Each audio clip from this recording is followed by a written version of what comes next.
एक भारतीय साधक के नाते यह उत्कंठा और जिज्ञासा थी कि महर्षि पतंजलि के योग सूत्र और भगवान बुद्ध की विपश्यना विद्या का एक ही जगह पर अध्ययन या एक ही जगह पर कुछ मालूमात जानकारी मिल सके तो पढ़ना है।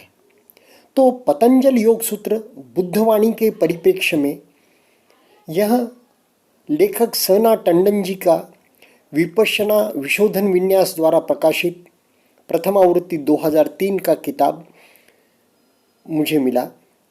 तो यह किताब बहुत ही रोचक है और जिज्ञासुओं की, मुमुक्षुओं की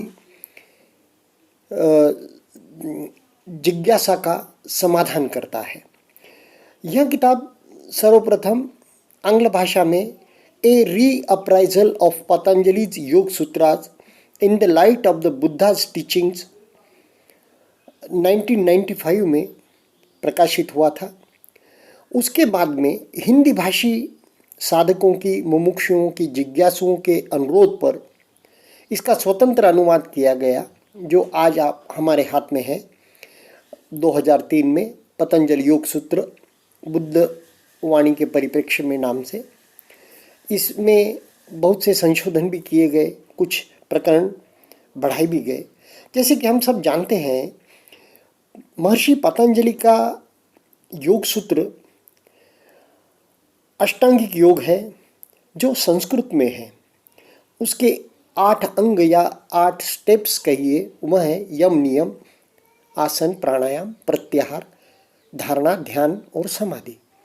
और भगवान बुद्ध का जो दुख विमुक्ति का मार्ग है, विकार विमुक्ति का अष्टांगिक मार्ग है, वो भी वह पाली भाषा में है, लोक भाषा में है, जो है सम्मा दिट्ठि, सम्मा संकप्पो, सम्मा वाचा, सम्मा कम्मंतो, सम्मा आजीवो, सम्मा व्यायामो, सम्मा सति, सम्मा समाधि।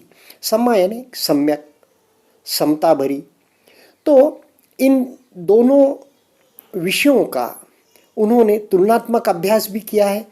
तो इसके उन्होंने 5 खंड बनाए हैं, जिस प्रथम खंड में क और ख 2 भाग किए हैं, जिसमें प्रथम खंड नाम दिया है बुद्ध के शिक्षा के अनुकूल विषय, और उसमें ही 2 भाग किए हैं उन्होंने। एक क दिया है, क नाम से अवधारणाएं, और ख नाम से परिभाषाएं। ऐसा करके पहला खंड पूरा होता है। द्वितीय खंड में बुद्ध की शिक्षा के प्रतिकूल विषय। अब जो महर्षि पतंजलि ने योग सूत्र में प्रस्तावित किया है, उसमें बुद्ध शिक्षा के प्रतिकूल कुछ चीज़ें हैं क्या, है तो क्या है, यह बताया गया है। तीसरे खंड में आता है अलौकिक शक्तियाँ, रहस्यात्मक शक्तियाँ, या पाली में भगवान बुद्ध के साहित्य अनुसार कहे तो इद्धि विद्ध, दोनों भी जगह हैं। योग मार्ग में भी और ये विपश्यना मार्ग में भी भगवान बुद्ध के अलौकिक शक्तियाँ साधकों को प्राप्त होती ही है, क्योंकि मन जब एकाग्र होता है तो वह अलौकिक सामर्थ्य का धनी होता है, तो उससे अनेक रहस्यमय चीज़ें की जा सकती है या चीज़ें वो कर सकता है। चतुर्थ खंड है लक्ष्य प्राप्ति, और पंचम खंड है खीर का स्वाद उसके सेवन में। यानी कि जो भी ये है सिर्फ पढ़ने का या चर्चा के विषय नहीं है, दोनों में भी है कि उसे आपको जीवन में उतारना होगा, उसका आपको प्रैक्टिस करनी होगी, तो ही आपको यह स्टेशंस मिलेंगे या यह उससे बातें होगी। तो यह 2 विषय को लेकर बहुत ही सुंदर इस किताब में माहिती उपलब्ध है, ज्ञान उपलब्ध है। और अंत के भाग में पतंजलि योग सूत्र पूरा संस्कृत में दिया गया है, समाधिपाद बाकी बातें भी दी गई है।